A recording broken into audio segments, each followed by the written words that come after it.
Sir ನಮಸ್ತೆ. ಹಾಂ ಹೇಳಿ. ಹಾಂ, ಈ ಒಂದು ದಸರಾ ವಸ್ತು ಗೊಂಬೆಗಳು ಅಂದರೆ ಮೈಸೂರಲ್ಲಿ ಇದ್ದಂಥವ್ರಿಗೆ ಪರಿಚಯ ಇರುತ್ತೆ. ಹೌದು, ಪ್ರತಿ ಮನೆಯಲ್ಲೂ ಇಟ್ಟೇ ಇರ್ತಾರೆ. ನಮಗೆ ಒಂದು ಮೈನ್ ಮಹಾರಾಜ ಮಹಾರಾಣಿ ಏನಿದ್ದಾರೆ ಅವರಿಂದ ಒಂದು ಶುರುವಾಗತಿ ಕಾರ್ಯಕ್ರಮ. ಓಕೆ. ಮೈಸೂರಿನ ಆದಿದೇವತೆ ಚಾಮುಂಡೇಶ್ವರಿ, ಹೌದು, ಹಾಗೆ ನವದುರ್ಗೆಗಳು, ನವರಾತ್ರಿ ಅಂತ ಏನು ಹೇಳ್ತೀವಿ, ಆ ನವದುರ್ಗೆಗಳನ್ನೆಲ್ಲ ಪ್ರತಿಷ್ಠಾಪನೆ ಮಾಡಿದ್ದಾರೆ. ಹೌದು.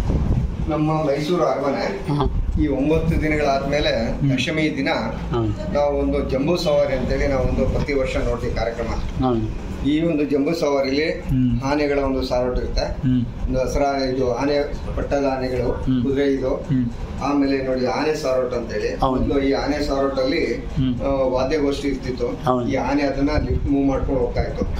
ಹಾಗೆ ಸೋಲ್ಜರ್ಸು, ಸೈನಿಕರುಗಳು, ಆಮೇಲೆ ನಾವು ಕೀಲ್ ಕುದುರೆ, ಈ ತರ ಒಂದೆಲ್ಲ ನೃತ್ಯ ಕಾರ್ಯಕ್ರಮಗಳೆಲ್ಲ ಇರುತ್ತೆ.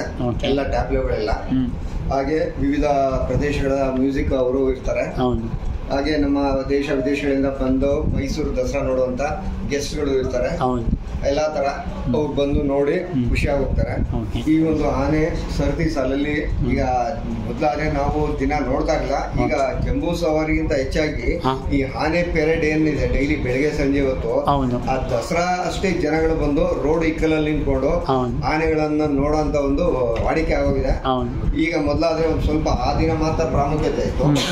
ಈಗ ಪ್ರತಿ ಒಂದು ತಿಂಗಳಿಂದ ನಡೆಯುವಂತ ಒಂದು ಆನೆಯ ಒಂದು ಪ್ರಾಕ್ಟೀಸ್ ನ ಜನಗಳು ಸಾವಿರಾರು ಜನ ಬಂದು ನಿಂತ್ಕೊಂಡು ನೋಡಿ ಬಹಳ ಖುಷಿ ಪಡ್ತಾರೆ. ಅದರಲ್ಲೂ ಮಕ್ಕಳು ಈಗ ಒಂದು ಇದ್ರಲ್ಲಿ ಭೀಮಾ, ಅಭಿಮನ್ಯು ಇವ್ರನ್ನೆಲ್ಲ ಬಹಳ ಕ್ರೇಜ್ ಆಗಿ ಒಂದು ಯೂಟ್ಯೂಬ್, ಈ ಒಂದು ಸೋಷಿಯಲ್ ಮೀಡಿಯಾ ಅಂತ ಹೇಳ್ತಾರೆ, ಅದರಲ್ಲಿ ಹೈಯೆಸ್ಟ್ ಭೀಮಾ ಅನ್ನೋದು, ಆ ಭೀಮಾ ಅನ್ನೋ ಆನೆ ನೀವು ಯಾರೇ ಚಿಕ್ಕ ಮಕ್ಳಿಗೂ ಬರೋ ಎಷ್ಟು ವಿಶ್ ಮಾಡೋ ಅಂತ ಒಂದು ಪರಿಪಾಠ ಆಗಿರೋದ್ರಿಂದ ಬಹಳ ಖುಷಿಯಾಗಿ ಮಕ್ಕಳೆಲ್ಲ, ಶಾಲಾ ಮಕ್ಕಳೆಲ್ಲ ಬಂದು ಕುತ್ಕೊಂಡು ನೋಡಿ ಇದನ್ನ ಬಹಳ ಎಂಜಾಯ್ ಮಾಡ್ತಾ ಇದ್ದಾರೆ.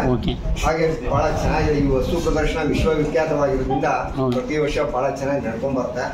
ಈ ಒಂದು ಗೊಂಬೆ ಇಡುವಂತದ್ದು ಕಲ್ಚರ್ ನಮ್ಮನೇಲಿ ನಮ್ಮ ತಾತನ ಕಾಲದಿಂದ ಇತ್ತು. ಒಂದು 80-90s ಇಂದ ಅವ್ರು ಹಾಕೊಟ್ಟ ಒಂದು ಈ ಪರಿಭಾಷೆ ಏನಿದೆ ಅದನ್ನ ನಾವು ಚಿಕ್ಕದಾಗಿ ಶುರು ಮಾಡುವ. ಈಗ ತಡಕಾಲ ಒಂದು 20 ವರ್ಷದಲ್ಲಿ ಈ ಒಂದು ಬೊಂಬೆಗಳನ್ನ ನಾವು ಸಂಗ್ರಹಣೆ ಮಾಡಿದ್ವಿ. ಹಿಂಗೆ ಮುಂದುವರ್ಸ್ಕೊಂಡೋಗಿ ಸರ್, ಬಿಡಬೇಡಿ. ಹಾಗೆ ಈ ಇದಾದ್ಮೇಲೆ ನಾವು ರಾಮನ ಪರಿವಾರ ಅಂತ ಬರ್ತೀವಿ. ಇದು ರಾಮನ ಪರಿವಾರಗಳಿದು. ಅದು ಬಹಳ ಹಳೆಯ ರಾಮ. ಅದಾದ್ಮೇಲೆ ನಮ್ಮ ಅಯೋಧ್ಯೆಯಲ್ಲಿ ರಾಮನ ಪ್ರತಿಷ್ಠಾಪನೆ ಮಾಡಿದಂಥದ್ದು ಶ್ರೀರಾಮಚಂದ್ರನ ಬಾಲರಾಮ ಆ ಒಂದಿದೆ. ಹಾಗೆ ನೆಕ್ಸ್ಟ್ ಇದರಲ್ಲಿ ದಶಾವತಾರಗಳು, ವಿಷ್ಣುವಿನ ದಶಾವತಾರ, ಅದನ್ನ ಒಂದು ಮಾಡಿದ್ವಿ. ಇದು ಒಂದು ಪೂರಿ ಜಗನ್ನಾಥನ ಒಂದು ಮೂರ್ತಿಗಳು. ಹಾಗೆ ವಿಷ್ಣು ಇದರಲ್ಲಿ ನಮ್ಮ ಒಂದು ಈ ಎಲ್ಲಾ ಪರಿಕಲ್ಪನೆಗಳು ಮೇನ್ ಆದಂತ ಕುಬೇರ. ಯಾಕಂದ್ರೆ ಈ ಒಂದು ಕಾನ್ಸೆಪ್ಟ್ಗೆ ಅವಾಗೆಲ್ಲ ಮಾಡಿದೆ ಫೈನಾನ್ಸ್ ಮಿನಿಸ್ಟ್ರಿ ಇದ್ದಂಗೆ ಕುಬೇರ ಅವ್ರದ್ದು. ಹಾಗೆ ಬಂದ ಇಲ್ಲಿ ಅಷ್ಟಲಕ್ಷ್ಮಿ ಇದೆ. ಈ ಒಂದು ಅಂಶಗಳು ಅಷ್ಟೇ ಬಹಳ ಹಳೆಯವಾದ ಅಂಶಗಳದು ನಮ್ಮ ಇದರಲ್ಲಿ. ಹಾಗೆ ಕೆಳಗೊಂಡೆ ಇದು ಕುಂಭಕರ್ಣನ ಒಂದು ಕಾನ್ಸೆಪ್ಟ್ ಎಳೆಸುವಂತ ಒಂದು ಇದಿದೆ. ಹಾಗೆ ಇಲ್ಲಿ ಭೀಮಾ ಬಕಾಸುರನ ಒಂದು ಇದು. ಭೀಮಾ ಬಕಾಸುರನ್ಗೆ ಪ್ರತಿದಿನ ಊಟ ತಗೊಂಡೋದ್ರಲ್ಲಿ ಅವನು ಭೀಮಾ ಅದನ್ನ ಫುಡ್ ಅಂತ ಚಾರಿಟಿ ಅಂತ ತಗೊಂಡು ಹೋಗ್ತಾ ಇದ್ದಾನೆ. ಹಾಗೆ ಇಲ್ಲಿ ಕೇಳಕ್ ಬಂದಾಗ ಈಗ ಎಲ್ಲಾರ್ಗೂ ಗೊತ್ತಿರ್ತೀವಿ ಪಿಕ್ಚರ್ ಮಾಯಾ ಬಜಾರ್ ಅಂತೇಳಿ, ಘಟೋತ್ಕಚನ್ಗೆ ಆ ಮದುವೆ ಊಟ ಏನಿತ್ತು ಅದನ್ನೆಲ್ಲ ಅವನು ಒಬ್ಬನೇ ಕುತ್ಕೊಂಡು ತಿನ್ನುವಂತ ಒಂದು ಪರಿಕಲ್ಪನೆಯಲ್ಲಿ ಈ ಒಂದು ಕಾನ್ಸೆಪ್ಟ್ ಇದು. ಈಗ ಬಂದ್ರೆ ಇಲ್ಲಿ ಬಾಲಗಣೇಶ, ಬಾಲಕೃಷ್ಣ, ಬಾಲರಾಮ, ಬಾಲಸುಬ್ರಹ್ಮಣ್ಯ ಅಂತ ಹೇಳಿ ಇವರು ಒಂದು ಚಿಕ್ಕ ಬಾಲಾವಸ್ಥೆದ ಒಂದು ಬೊಂಬೆಗಳು. ಹಾಗೆ ಇಲ್ಲಿ ಬಂದ್ರೆ ಇದು ಈಗಿನ ಹೊಸ ಪೀಳಿಗೆಗೆ ಯುವ ದಸರಾ ಅಂತ ಹೇಳಿ ಈ ಕಾನ್ಸೆಪ್ಟ್ ಹೊಸ ಈಗ ಸ್ವಲ್ಪ ವರ್ಷಗಳಿಂದ ಶುರು ಆಗಿರೋದ್ರಿಂದ ಆ ಒಂದು ಯುವ ದಸರಾ ಅಂತ ಎಲ್ಲಾ ತರದ್ದು ಇರ್ತಲ್ಲಿ. ಪ್ರತಿದಿನ ಯುವ ದಸರಾಗೆ ಹೊಸ ಕಲಾವಿದರನ್ನು ಕರೆಸಿ ಕಾರ್ಯಕ್ರಮಗಳು ನಡೆಸ್ಕೊಡೋದು. ಹಾಗಾಗಿ ಯುವ ದಸರಾ ಅಂತ ಹೇಳಿ ಅದನ್ನ ಮಾಡ್ತಾ ಇರೋದು.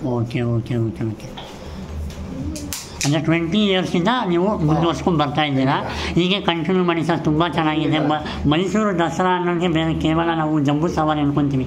ಮೈಸೂರು ದಸರಾ ಅಂದರೆ ಬರೀ ವಿಜಯದಶಮಿ ಜಂಬೂ ಸವಾರಿ ಅನ್ಕೊತೀವಿ. ಆದರೆ ಸಂಪೂರ್ಣವಾದ ಕಥೆಗಳನ್ನ ನಾವು ನೋಡ್ಬೋದು. ಒಂದು ಕುಂಭಕರ್ಣ ಆಗಲಿ ಅಥವಾ ರಾಘವೇಂದ್ರ ಸ್ವಾಮಿ, ವಿಷ್ಣುವಿನ ದಶಾವತಾರ, ಅಷ್ಟಲಕ್ಷ್ಮಿಯರು, ನವದುರ್ಗೆಯರು, ಹೀಗೆ ಎಲ್ಲವನ್ನ ಒಂದೇ ಕಡೆ ನೋಡೋಕ್ಕಾಗಲ್ಲ. ಮೈಸೂರಿಗೆ ಹೋಗ್ತೀವಿ, ಜಂಬೂ ಸವಾರಿ ನೋಡ್ಕೊಬರ್ತೀವಿ, ಆನೆ ನೋಡ್ಕೊಬರ್ತೀವಿ. ಕಥೆಗಳು ಯಾರಿಗೂ ಗೊತ್ತಿರಲ್ಲ. ಯಾರು ಕಥೆ ಕೇಳೋಕ್ಕೂ ಟೈಮ್ ಇಲ್ಲ ಇವಾಗ. ಆದರೆ ನಿಮ್ಮ ಮನೆಯಲ್ಲಿ ತುಂಬ ಅದ್ಭುತವಾಗಿ ಅರೇಂಜ್ಮೆಂಟ್ ಮಾಡಿದ್ದೀರಾ, ಅಲಂಕಾರನೂ ಚೆನ್ನಾಗಿದೆ. ಹೀಗೆ ಕಂಟಿನ್ಯೂ ಮಾಡಿ. ನಮಗೆ ಅವಕಾಶ ಮಾಡಿಕೊಡೋಕ್ಕೆ ತುಂಬ ಥ್ಯಾಂಕ್ಸು. ನನಗೆ ಈ ಥರ ಒಂದು ಹಬ್ಬದ ಸಂಪ್ರದಾಯ ನೋಡಬೇಕಂತ ತುಂಬ ಖುಷಿ. ಹಾಗಾಗಿ ನಾನು ಬಂದಿದ್ದೀನಿ. ಇದೇ ಥರ ಇನ್ನೂ ಮುಂದುವರ್ಸ್ಕೊಂಡೋಗಿ. Thank you so much madam. Okay.